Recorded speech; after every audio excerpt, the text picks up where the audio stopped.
A splash of blue floating in a sea of cold and darkness. Once, this was the center of the universe, and humans were alone. Now, science is convinced that others are out there, somewhere. Giant ears scan the heavens, searching for a needle in the cosmic haystack.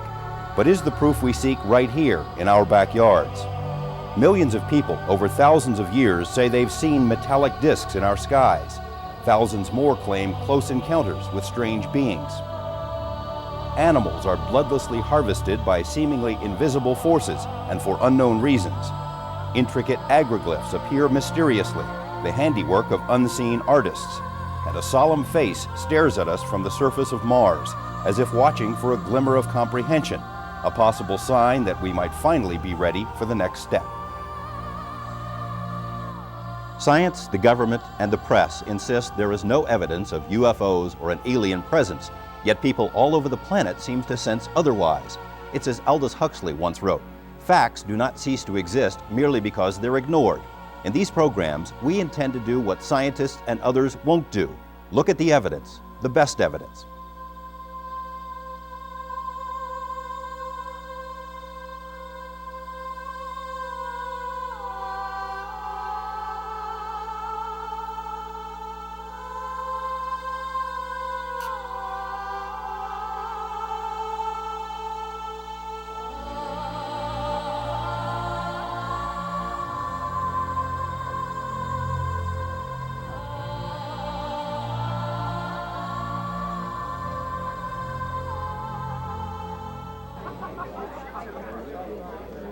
Well, we just started making these things, and this was an opportunity at this exposition to show them. We thought it would fit in very nicely, and we thought it fit in with the program. Science and journalism may not take UFOs seriously, but the subject gets plenty of respect from the world of commerce. UFO conventions are held somewhere almost weekly, from Los Angeles to Las Vegas to Eureka Springs, Arkansas, all over the world. And most come complete with flying saucer supermarkets, where assortments of outer space merchandise are for sale. We are raffling off this whole tape set, so if you fill that out. See, we have them with pearls and everything else. T-shirts, hats, videos, bumper stickers and board games, motherships bedecked with magic crystals, glow-in-the-dark planets, alien masks and alien models, alien abduction protection kits. I'm not. Right along. Creates a disturbance in the magnetic field. Alien Christmas cards, alien head pillows, alien hand puppets, and dissected alien children's toys. Bald, bug-eyed aliens are seemingly everywhere these days, in our movies and TV programs, in books and magazines, in comic strips, in advertising. American Express, don't leave your planet without it. Newspapers sell UFO fishing lures. Las Vegas casinos offer UFO bingo. More than money is at work here. In the face of persistent scorn and decades of official ridicule, interest in UFOs appears to be growing. Don Ecker is an editor for UFO Magazine and also hosts a weekly coast-to-coast radio show, UFOs Tonight. In the last 10 years, once again, there has been a reemergence of interest among the American public, and slowly but surely various media outlets are taking a closer look at what in fact is going on. UFO conventions aren't held for the sole purpose of selling baubles or booklets or space-age religion. Most are sponsored by serious-minded organizations like MUFON, the Mutual UFO Network, which has thousands of members worldwide. Convention delegates typically share new findings or debate the veracity of UFO cases, theories, and witnesses. Our group is a scientific organization, and we have 75 consultants, all have doctorates in their own fields of expertise. There are over 40 of our consultants here at this symposium, and these are professional people, academics. But you wouldn't know that from reading or watching media reports. Many UFO gatherings permit a wide spectrum of persons to attend and to sell their wares or services, everything from crystals to aura photos to fortune tellers. Subsequent media coverage of UFO conferences usually focuses on the oddball elements, whatever is most colorful. And the serious research gets left on the editing room floor. One of the attendees was a woman who says she's 400 years old and from the planet Venus. Another woman says she was instructed by her space alien brothers to undergo breast implant surgery. And a man selling tapes to Earth vortex sites claims that the Trilateral Commission has signed a secret treaty to enslave the world. Sensational claims made by ubiquitous supermarket tabloids also make it tough for ufologists to be taken seriously by reporters. Few mainstream journalists want their work to be equated with the occasionally humorous but overtly ridiculous subject matter of the tabloids. Space aliens snatch bowler just as he completes a 300 game. Martians here to steal our frogs. Girl gives birth to 52 UFO babies. ET political hobnobbers meet with all manner of public figures. It's no accident that aliens and UFOs appear so often in the tabloids. The already popular Weekly World News confirms that its sales jump every time it has, quote, the alien on its cover. UFO stories in general are surefire stuff. For a reporter, trying to weed through the deluge of patently ridiculous material is a daunting task. It's far easier to poke fun at saucer nuts and ET masks, or stories about alien ice cream junkies. Every outrageous fantasy, every make-believe headline plays directly into the hands of those who don't want the subject taken seriously. Journalists apparently are leery of touching the subject. What they have been told for decades is the truth is there's nothing to it. There's nothing to the UFO phenomenon. Yet the preponderance of evidence is on the other side. Anyone who takes but 1 hour to review some of the available evidence cannot come away without the firm conviction that there is something out there.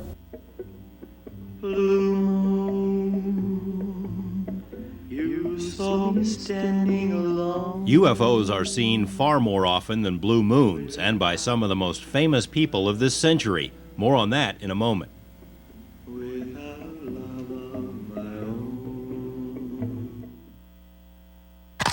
Sheffield, England, 1962. Ramey Air Force Base, Puerto Rico, 1967. Brazil, 1978. California, 1990. The Hawaiian Islands, 1974. This drawing shows what witnesses reportedly saw flying over France in 1952. Nearly identical Saturn-like shapes have been captured by photographers the world over, off the coast of Brazil in 1958, again in Brazil during 1976, Thailand, 1973, Sicily, 1987, Japan, 1989. This famous photo was snapped by farmers in McMinnville, Oregon, 1950. 4 years later, a military pilot in Europe photographed what seems to be its near double. This whirling burr-like craft was spotted over California in 1964. 25 years later, Russian witnesses described the same craft. People all over the planet have seen remarkably similar objects. It was dark, there was 3 or 4 of us running along, and all of a sudden it was daylight, just brighter than all get out, and yet you could see over yonder that it was dark. The same bright red color, and wasn't blinking or nothing. It was just like a ball of light. What I saw were these balls of light traveling from the west to the east, all the way across the sky. It was just a bright light, yeah. And it would dim and get brighter, and it would just stop and hover sometimes. Did you see that? You know, did you see that? You know, and everybody saw it, but nobody had an explanation. And UFOs don't seem to know that they don't exist, nor do they seem to care. They keep popping up in apparent defiance of science and the media, which is the main reason public interest in the topic remains high, and why the public doesn't seem to buy the official explanations. Opinion polls consistently show that well over half of all Americans believe UFOs are real, possibly alien craft. In 1993, a non-scientific survey by USA Today revealed that an astounding 91% of its readers believe Earth has been visited by extraterrestrials. While there is no central collection point for all UFO data, much information is available today through computer hookups. John Komar runs an international computer network for MUFON and says he's received 15,000 communications in 2.5 years. Input we get is worldwide. Information we get are from researchers, scientists, astronomers. Information that would take an individual years to obtain is at their fingertips. Komar, who has worked for a major airline the past 26 years, is one of an estimated 20 million Americans who say they've seen a UFO. Contrary to the stereotype of UFO witnesses as attention seekers or wackos, most witnesses are considered stable and are generally reluctant to discuss their sightings. Even government studies estimate only 2% of reported sightings come from people with mental problems. Still, unfounded perceptions about flying saucer sightings persist, discouraging some of the best witnesses from telling anyone about what they've seen. Pilots are really reluctant to discuss any UFO sightings in public or to go public with it. But they see them. But they do see them, yes. Yes. Quite a lot. One researcher estimates about 20,000 cases of pilots seeing UFOs during flights. The sighting that we saw was just right up over about that tallest tree there. Right. Taylor Blair of Memphis is one such pilot. He's been flying since he was 18 years old, everything from B-29s to small Cessnas. What he and 8 other people saw zipping around over his backyard one night was unlike anything he had ever seen before. We saw 4 huge lights that looked like about the color of railroad flares, and we estimated that the height was about 6,000 feet. My wife, in the meantime, had come into the telephone and called the airport, called the approach control people, and told them what we were seeing, and they said, well, they had a radar fix on something, and they had dispatched a helicopter, police helicopter out. And by the time she came back to tell us, the helicopter was over the backyard also, and apparently trying to climb, but whatever it was, outclimbed him and disappeared. Subsequent news articles suggested the object was a weather balloon, but Blair and the other witnesses, including other pilots, disagree because they say the 4 lights merged into one and then zoomed off at an incredible speed. That would have been some weather balloon. You can't estimate a speed or anything that No, I it's traveling can't. at. Pretty fast. Thousands of miles an hour? Faster than I ever traveled in an airplane, I'll say that. In addition to vast numbers of pilots, thousands of police officers have seen, chased, or been chased by UFOs. Veteran police officer Chuck Woodworth and 5 others saw a huge, brilliant UFO in central Nevada. And we stopped the car to look at it because the movement of this light was square. It wasn't a gradual fall or a gradual rise. It went straight up, straight down, and it made square corners. It's a good possibility it is something from somewhere else. Woodworth says he passed on this information to military authorities, but to his knowledge, nothing was ever done. His sighting puts him in some rarefied company, not only with pilots and police officers, but also a president or 2. Jimmy Carter once saw a UFO and even filed a formal statement. Ronald Reagan has had 2 UFO sightings. In one case, he ordered his pilot to try and follow the object. Britain's Prince Charles had a UFO sighting while flying home from a trip to the U.S. The prince's countryman, 2001 author and science writer Arthur C. Clarke, says he has had 6 separate UFO encounters. Boxing great and devout Muslim Muhammad Ali has seen a UFO.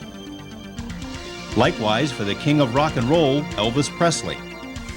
Flamboyant guitarist Jimi Hendrix claimed that a UFO saved his life. Actor William Shatner met plenty of aliens on the Star Trek series, but also claims to have seen what he suspects was an extraterrestrial aircraft in real life. So did Ray Walston, the actor who played the title role in the TV series My Favorite Martian. The late John Lennon said he watched a UFO fly over Manhattan in the 70s. Farrah Fawcett, Ed Asner, Jill Ireland, Phoebe Snow, Sheila McRae, Meredith McRae, Stuart Whitman, Lee Majors, and Cliff Robertson are other entertainers who've reportedly seen flying saucers. Jackie Gleason told his friends and family that he had seen the preserved body of an alien, courtesy of his close friend, then President Richard Nixon. It probably won't come as a surprise that Shirley MacLaine has seen UFOs, or that singer Michael Jackson reportedly was interested in building a UFO landing pad. But other names may seem out of place in such company. British statesman Winston Churchill was so curious about UFOs that he ordered a formal study to be conducted. Dictator Joseph Stalin did the same in the Soviet Union in the late 1940s. Nazi leader Adolf Hitler was so enamored of UFOs that he ordered his engineers to design a flying saucer-like secret weapon. In the 1960s, future President Gerald Ford was one of the leading congressional voices in calling for hearings into UFOs. Also in the 60s, United Nations Secretary General U Thant said that only the ongoing Vietnam War was more important to the world than the mystery of UFOs. Astronauts, astronomers, physicists, military officers, inventors, people from every walk of life, every income level and education background, rural and urban, have seen UFOs. Kent Oram is a big city, highly successful political consultant who has run scores of successful campaigns, including those of Nevada's governor, lieutenant governor, and attorney general. Bradley Waddell is an assistant fire chief and part-time rancher in a small North Alabama town. Both had unforgettable sightings. And at the time, I made a joke to my wife, if you were under the Starship Enterprise, that's sort of what it might look like.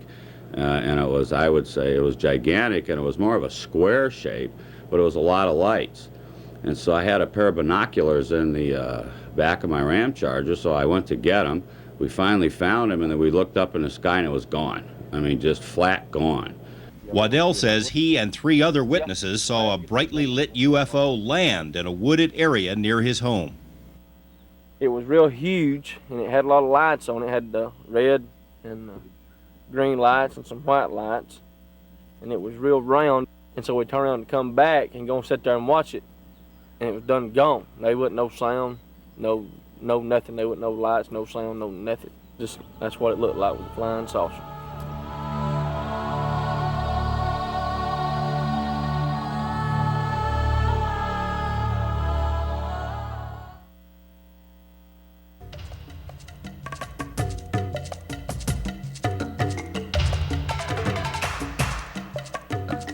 An English scientist once wrote, "It's the customary fate of new truths to begin as heresies and end as superstitions. To modern mainstream science, UFOs represent both heresy and superstition." In 1968, the late Dr. J. Allen Hynek testified before Congress that the legitimate study of UFOs is a scientific taboo. It simply isn't done. In Hynek's estimation, there had never been a fair and objective study of the UFO phenomenon, at least none that had ever been released to the public, and little has changed since then. Modern scientists are all but certain that intelligent life exists elsewhere in the universe. The law of averages almost demands it.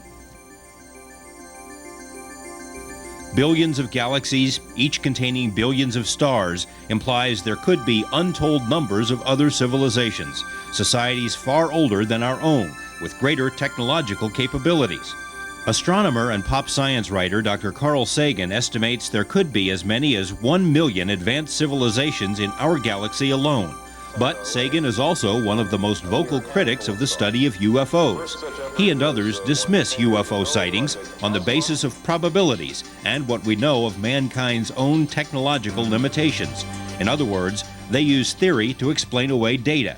UFOs can't exist, therefore they don't.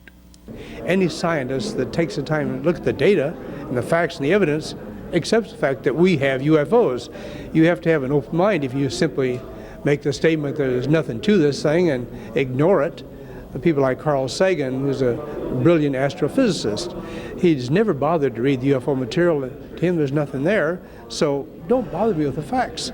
One example is Dr. Sagan's 1993 foray into alleged alien abductions. Sagan is certainly qualified to speak about astronomy, but strayed far afield when, in an article for Parade magazine, he flatly dismissed all abduction reports as the result of hallucinations or other mental disturbances.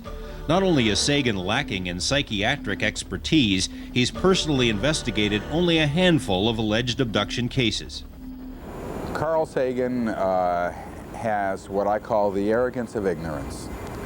He is a person who has enough arrogance to believe that he can answer the UFO and abduction mystery through lack of knowledge. He does not know much about the subject of UFOs. He certainly doesn't know anything about the subject of abductions other than what he's read in debunking books, even though he had 7 critics to the article before it was published, absolutely destroying his material, not just on a theoretical basis, but on a factual basis as well. And all of these letters to him before the article was published were simply ignored. Dr. Sagan declined our request for an interview, but his disdain for ufology cuts a wide swath in science and influences the views held by other honest but uninformed academicians. If anyone would bring in some little green men and they would run around on my conference table, I would consider that convincing. See, but absent that kind of physical evidence, I remain very skeptical. To the extent that there ever is any evidence or documentation to be looked at, it is looked at by scientists, astronomers, scientists of other types.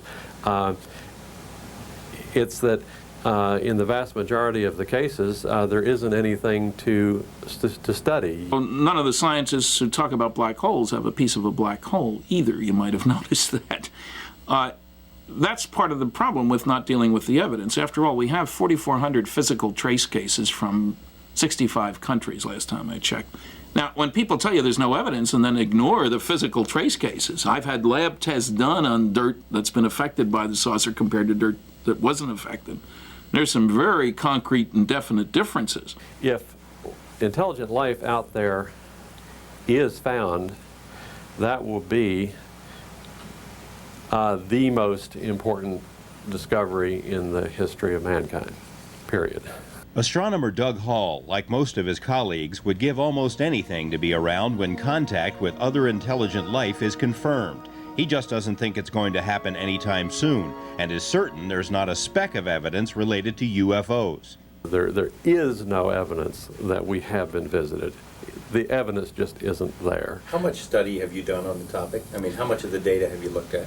I myself, that's not my actual field of expertise, but I've read virtually all of the articles critically that have dealt with it. If Doug Hall were to read every scientific article about UFOs that has been published during the past 20 years, he wouldn't need 5 minutes. Simply put, there have been none. Scientific journals do not publish articles about UFOs or aliens or anything that even hints at such topics. Science has already made up its mind about these matters, and no amount of new information is going to change this perception. There was a reception of 300 PhD astronomers in Victoria, British Columbia, and somebody announced that there was a UFO outside the building. Not one astronomer went out to take a look. It's too big a risk in their profession. If an astronomer, a PhD astronomer, actually saw a UFO, and I know secretly they want to, and then if they reported that to an audience, they may be cut off from their grants, or they may risk the judgment of their peers. Dr. O'Leary has had personal experience with the wrath of mainstream science, but it didn't begin that way. He started on a path that is as mainstream as it gets. A PhD in astronomy from Cal Berkeley, taught at Princeton and at Cornell with Carl Sagan, and was selected over thousands of other applicants by NASA for a manned mission to Mars. He too was skeptical about UFOs, but when O'Leary began to make serious inquiries into the topic, as well as into other so-called pseudosciences, he found himself a scientific outcast. People like Randy the Magician, even Carl Sagan, who was a close colleague of mine when I was at Cornell, will attempt to debunk and discredit. It's very kind of knee-jerk emotional response, and it's not befitting of a scientist, because after all, science is supposed to be free and open inquiry into the unknown, and we scientists have tended to forget that. The grants may be the key. Of the $140 billion spent each year on research in the U.S., fully half comes from the federal government. It means that if the government doesn't want UFO research to be done, it simply won't be done.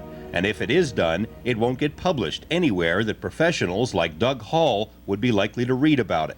Galileo's colleagues refused to look through his telescope because they didn't believe it could make things look bigger.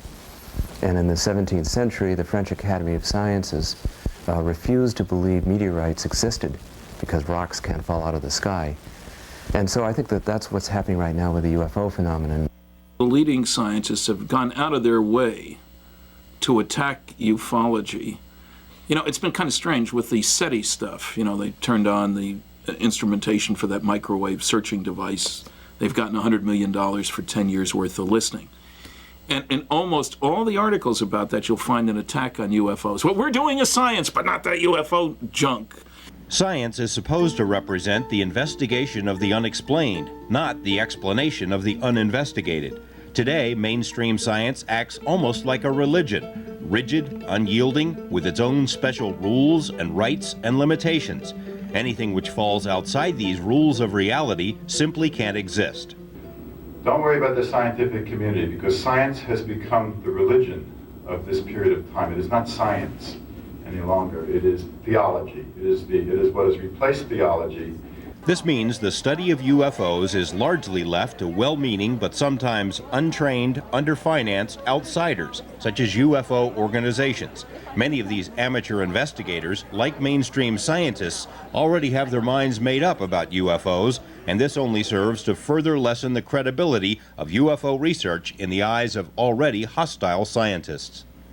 Most of this attitude seems to flow from the government, or more specifically, from the military, which has a long-standing, documentable interest in ridiculing UFOs and UFO researchers.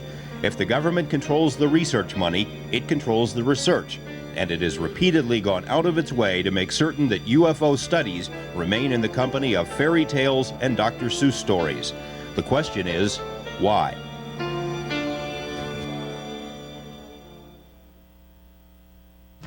Those who argue UFOs might be cultural byproducts induced by movies or books or advertising have difficulty explaining how the same phenomenon can be reported in virtually every culture and on every continent.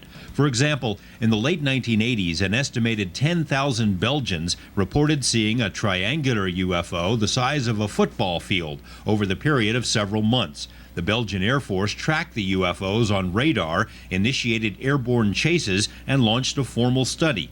From 1983 until 1986, as many as 9,000 witnesses in the Hudson Valley region of New York and Connecticut reportedly saw a nearly identical flying triangle, along with huge aerial boomerangs. Several photos and videos of the objects were captured. In the southeastern U.S., the same huge triangular mystery craft has been seen by scores of longtime residents dating back to the 60s. We've seen planes and helicopters and stuff. See, like I say, that'd just be sitting still, them lights, and then all of a sudden it just, and then it'd be gone plumb out of sight. Next thing you know, just gone. Well, just like it's happening, and it looked like it was just moving like that, so it wasn't going that fast. The way it come over us, we thought we were about to decide to stop on us nearly, but it hadn't. And then when it was like thunder, it's gone. It's like poof. Yeah, but we didn't see it speed up. We don't know what happened to it. We just didn't see it no more. It's gone. Now, reports of this same flying triangle are surfacing in Africa. Africa, Belgium, New York, Alabama. 4 distinct cultures with different influences. Books and movies didn't make them all see the same thing in the sky. What's more, the late Dr. Alan Hynek in his book Night Siege asserts that at least 100 other communities have seen the same big triangle since the mid-1970s. It has been this way since the beginning of recorded history. UFO-like vehicles are found in ancient cave drawings. There are numerous references in the Bible, which could just as easily be attributed to aliens as to angels, including the prophet Ezekiel's encounter with a burning bronze wheel from the sky and its 4 otherworldly passengers. Ancient Egyptian, Chinese, and Mayans reported flying machines and odd beings very similar to modern UFO sightings. Australian Aborigines and indigenous American tribes tell similar tales of beings and craft from the sky. The Greeks and Romans called them flying shields or chariots. In the Middle Ages, Irish scribes wrote of demon airships and the strange beings who flew them. Wood carvings from 1500 Switzerland record unusual balls of light, seemingly controlled by some intelligence. And hundreds of strange airships were reported in newspapers all across the U.S. during America's first great UFO wave, that in the 1890s, years before dirigibles or the Wright brothers' first flight. I would not exclude categorically that we had a high technological civilization on Earth. Why not? There is still the story of Atlantis and all these things. But even if we had a high technological civilization in the past, this again does not exclude the extraterrestrials, because anyhow we have clear writings, even with interviews where mankind asked their teacher, where you came from? And the answer is, we came from the universe. UFOs have come in all sizes and shapes over the centuries. Cigars, discs, fireballs, footballs, barbells, boxes, diamonds, walnuts, and washtubs. We can't say for sure how many sightings there have been, but it's likely that 90% of them are nothing to get excited about. Meteors, for example, are sometimes mistaken for UFOs, as this one was back in 1972. Some clouds look like UFOs. Atmospheric phenomena, including ball lightning, can also be mistaken for flying saucers. Weather balloons, too, and conventional aircraft. The most common UFO culprit is probably the planet Venus, along with other stars and planets, according to many astronomers. While it's true that 9 of 10 UFO sightings are probably mistakes, it's also true that 9 out of 10 are never reported at all. The main reason for that is fear of ridicule. Just a perfectly straight line. It was going too fast for anything we've got. J.B. Langley has spent his entire life in the Appalachian Mountains. He and nearly every other member of his family have seen UFOs, which they called ghost lights, as far back as the 1930s. They haven't tried to get rich. They haven't asked for attention. In fact, the Langleys have been afraid to talk about what they've seen until now. Sort of like everybody knows everybody, and you get to going around spreading rumors like that, they say, well, he's nuts. And pretty soon, well, you wouldn't have anybody to talk to. But you know what you see. And you know whether you're imagining it or not. And I know some of the stuff I've seen, I didn't imagine it. Langley's fears are well-founded. If you see a UFO, you must be unbalanced. At least that's a prevalent view, even for highly credible witnesses. In 1979, a decorated Tennessee police lieutenant, along with 7 other officers and 12 other witnesses, watched 2 UFOs perform incredible maneuvers for several minutes. A psychologist later surmised that it was all in their heads, brought on by stress. Pilot John Lear, who has held every flight rating and whose father invented the Lear jet, says he was fired from a charter company after admitting his interest in UFOs. Airline veteran John Comar says such fears are not uncommon. I mean, would an airline actually fire someone who reported one of these things? Quite possibly. A more practical problem in getting people to report UFOs is that no one seems interested in taking such reports. UFO organizations will listen, but few people in official positions want to be bothered. Just try it sometime. Call your local airport control tower to report a UFO and see what happens. They simply don't want to hear it. Most police agencies will listen to UFO callers, but not because they want information on the sighting. Many times they keep the caller on the line long enough to determine if he or she might be unstable. And military authorities are adamant in their statements that they have no interest whatsoever in UFOs. Air Force spokesmen will tell the caller that they stopped taking UFO reports in 1969, a claim which, as we'll learn, is far from credible.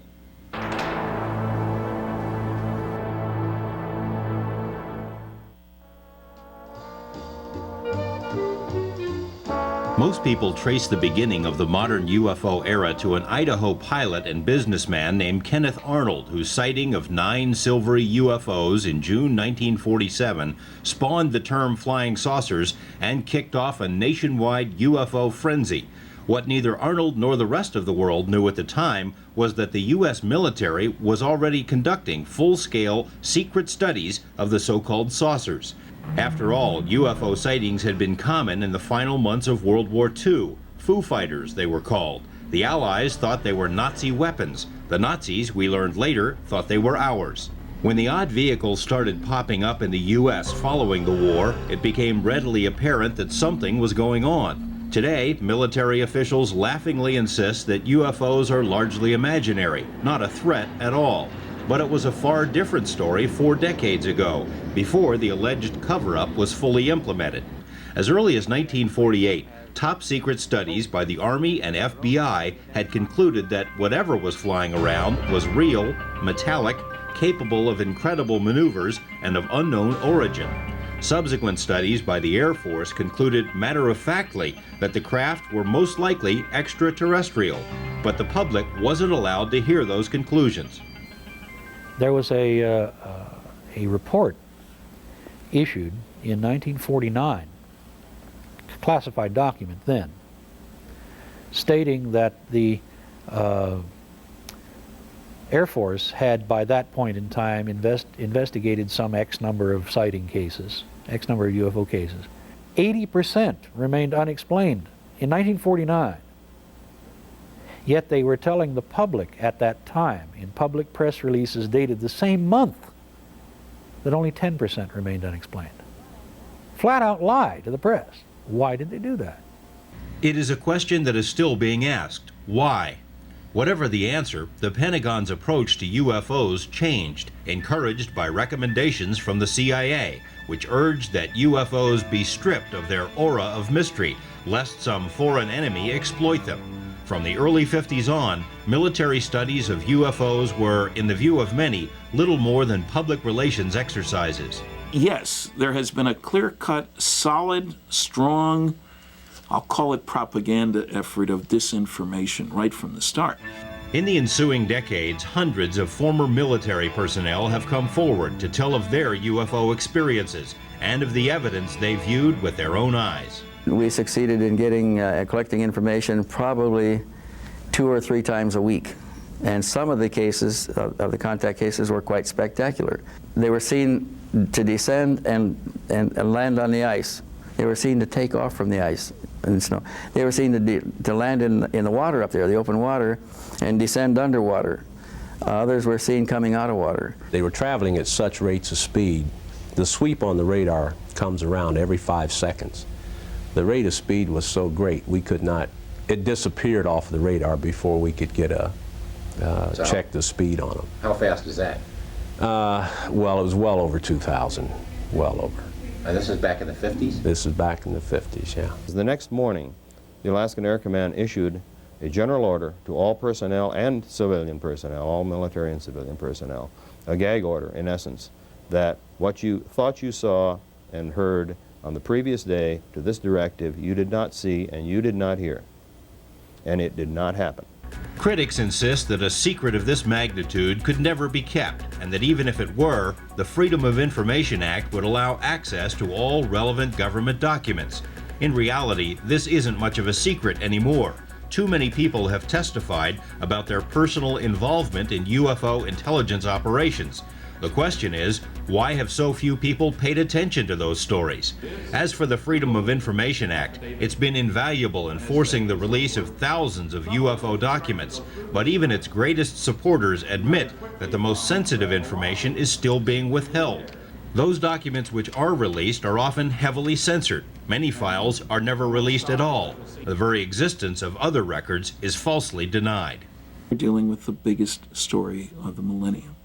Certainly worthy of the attention of the news media, the historians and scientists and a lot of other people, namely that the planet is indeed being visited and that the best evidence has been kept secret successfully for 45 years. On New Year's Eve 1978, a TV crew flying between New Zealand and Australia captured some amazing, if bumpy, footage of a bright object which seemingly danced around the plane. Debunkers dismissed the footage, saying it showed, depending on the critic, a planet, a meteor, a plane, headlights, a lighthouse, moonlight on cabbage patches, and other unsupported excuses, even though radar operators confirmed it to be a solid, moving, airborne object. Similar footage and photos have been captured all over the world. Guatemala, 1976. Southern England, 1973. Italy, 1960. Belgium, 1977. It is abundantly clear from the photos and witnesses that the UFO phenomenon is not an American mystery, it's a worldwide mystery. Saucers, discs, cigars, and fireballs have been seen in virtually every nation on the planet and have been studied by numerous governments. But like the USA, most governments are not very forthcoming about UFO information. British writer Tim Good, whose best-selling book, Above Top Secret, details UFO cases worldwide, is convinced there is cooperation between governments in maintaining a cover-up. Many governments haven't the faintest idea what's going on. They have no need to know, and they haven't been filled in on the full picture by any of the major world powers, in my opinion. So it's not a worldwide cover-up to that extent, but there is an interchange of information, an exchange of information on the UFO subject at a worldwide level, certainly, but at an above top secret level. You're certain of that? I'm absolutely certain of it, yes. Good's contention is supported by Robert Dean, a military intelligence officer assigned to NATO headquarters in Europe during the 60s. Dean says he personally read an extensive report on UFOs prepared for NATO allies. The conclusions were basically in 4 parts. One, that the human race and the planet Earth has been under a detailed survey of some kind by several, and this was the part that I found exciting, several high-technology extraterrestrial civilizations for a long period of time. This research, this survey, this program, whatever it is, had been going on not only maybe for centuries, maybe for thousands of years. Documents obtained from U.S. government files make it clear that the American military has a long reach when it comes to UFOs. In May 1986, for example, the Brazilian Air Force encountered at least 20 UFOs in 3 distinct formations, so many UFOs that their radar scopes were saturated. This self-described close encounter was kept under wraps, with the official reports ending up in Washington. June 1980, Peruvian jets had 2 encounters with UFOs and fired on one object. The shots had no effect, and the UFOs outran the jets. Pentagon documents show the Department of Defense got the files from a source in the Peruvian Air Force. Bolivia, August 1979, an object from space, 3 times the size of a basketball, was found on a farm. Film of the object was quickly sent not to the Bolivian government, but to Washington. Finland, 1982, Belgium, 1990, Nepal, 1968, Ghana, 1987. All of these foreign UFO incidents somehow found their way into the files of American intelligence agencies, but few were reported publicly. Cooperation from friendly countries is one thing, but what about our enemies or former enemies? How do they handle the UFO matter? And is there any cooperation between them and us?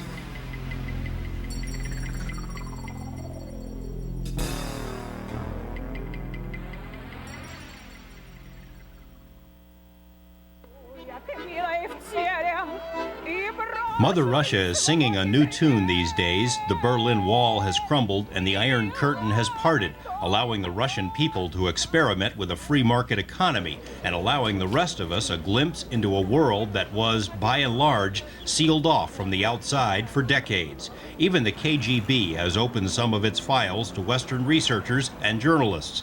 But what do Russians know about UFOs? It was assumed by Western ufologists that the Soviets were experiencing the same type of UFO encounters as the rest of the world, but isolated incidents were all outsiders heard about. As tensions cooled and dialogue began between the East and the West, the UFO issue was publicly breached. In a 1989 issue of the magazine Soviet Military Review, Russian military leaders argued in favor of an ongoing exchange of UFO information with the West. In the view of the authors, without such an exchange, a UFO might one day accidentally trigger a nuclear exchange between the superpowers on the assumption that the UFO was an enemy missile. The article acknowledged that UFOs were tracked by the defense systems of the USSR and implied that the same must be true in the US. Shortly thereafter, Soviet President Mikhail Gorbachev, in response to repeated statements by then-President Ronald Reagan, told Western reporters that he agreed with Reagan. If the world were ever threatened by outside powers, our 2 nations would stand side by side in the defense of Earth. Reagan alluded to this potential threat in 5 separate public speeches, including an address to the United Nations. I've often wondered, what if all of us in the world discovered that we were threatened by a power from outer space, from another planet? wouldn't we all of a sudden find that we didn't have any differences between us at all? We were all human beings, citizens of the world, and wouldn't we come together to fight that particular threat? In November 1989, Soviet attitudes on UFOs became abundantly clear. The official news agency TASS reported on the alleged landing of an alien ship in the city of Voronezh, a 10-hour train ride north of Moscow. According to TASS, tall aliens and a robot exited the spaceship, walked around the park, and then left. The story was reported in the New York Times, Wall Street Journal, and on network news. None of these major media outlets had their own reporters on the scene, so most chose the approach they normally take with UFO stories. Earlier tonight, the CBS Evening News with Dan Rather included a report about the alleged alien landing at Voronezh. Rather, Riley commented on the Soviet claims about 10-foot-tall aliens walking around a Russian park. The CBS newsman added, "Don't believe everything you read in TASS." Within days, the Voronezh story assumed almost surreal proportions. American headlines chortled about pinhead aliens. Follow-up stories claimed that the only witnesses to the landing were young children. And because the tall aliens described were different from the usual short, bug-eyed variety Americans hear about, it was smugly assumed the Russians must be wrong. So much superfluous information was added to media accounts that it took only a few days to generally discredit the entire event. Prominent astrophysicist Jacques Vallée was one of few Westerners to personally investigate the case by meeting with Russian sources firsthand. In Voronezh, there were many cases, not just the case that made the newspapers, not just the case that was reported by TASS with the school students. The witnesses were not just kids, they were 18, 19-year-old kids, very articulate, and obviously they had seen something. There were physical traces there, but there were many other cases. There are over 1,000 witnesses in all in the city of Voronezh. Voronezh is a large city. It's over 1 million people. What they showed me was, the film, the physical evidence. They told me about cases in which, for example, an object hovered near a nuclear power plant in Voronezh, and a beam from that object melted the asphalt there, and that's what they are studying now. The story Americans read was much different from what the witnesses say happened at Voronezh. Inside the USSR, the incident helped unleash a long pent-up interest in the UFO topic, an interest that, by decree, had been dormant until Glasnost and Perestroika. Suddenly, Russians were flocking to newsstands to buy the same sort of UFO tabloids that Americans buy, filled with lurid, sensational stories about nasty aliens and their dubious intentions. At the same time, UFO organizations, including respected scientists and military officials, were free to openly discuss UFO cases and issues, but still, little was made public about what the Soviet government might know. In March 1993, our investigative team traveled to Moscow to meet with current and former government and military officials concerning UFO files.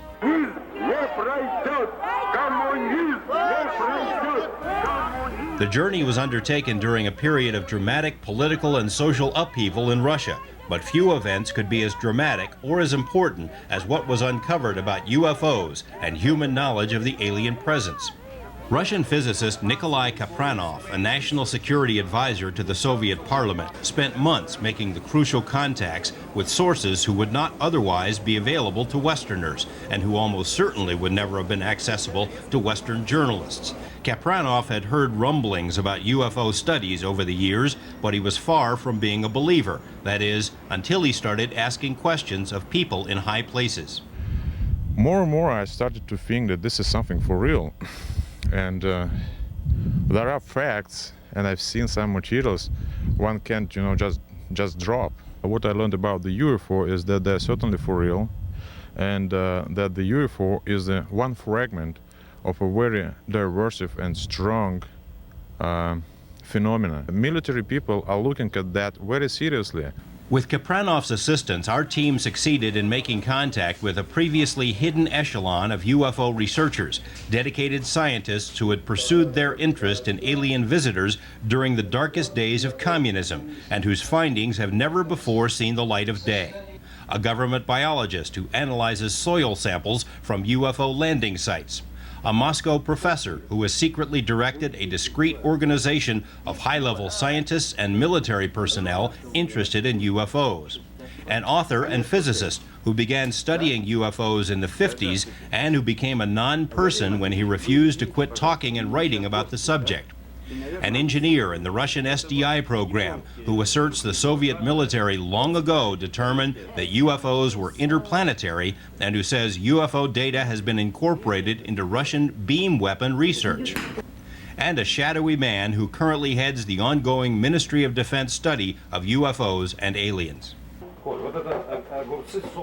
This man is Boris Sokolov, a retired Russian colonel from a distinguished military family. In 1978, Sokolov was given what seemed like an unusual assignment. Orders were handed down from the Ministry of Defense to every unit in the vast Soviet military empire. Every UFO sighting was to be fully investigated. All of these reports were to be funneled to Sokolov's command for analysis. First,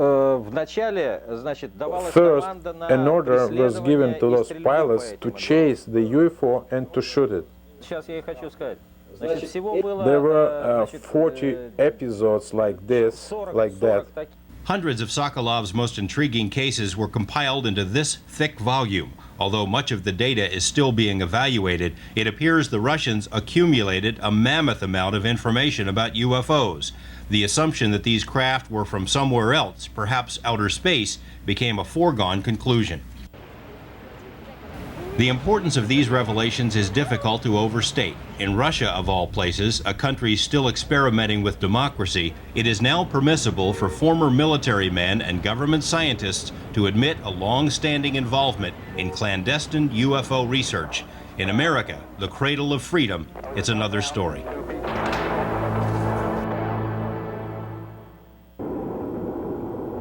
The Pentagon, CIA, FBI, and other intelligence agencies deny any interest in UFOs, although their own files indicate otherwise. Mainstream science says UFOs can't be true, so they won't be studied.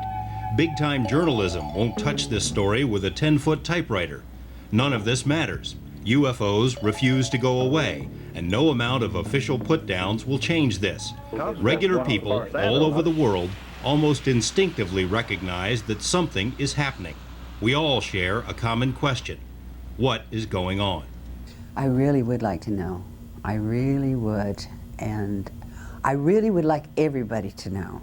Oh, I'd absolutely like to know what it was. I know, just as sure as I'm sitting here, that there's too much evidence here and out there. And hopefully at some point there will be outrage to the point where people will begin demanding of their elected representatives just what in the hell is going on. And we have enough information to go by where we don't even have to wait for the government to come forth with information or disinformation.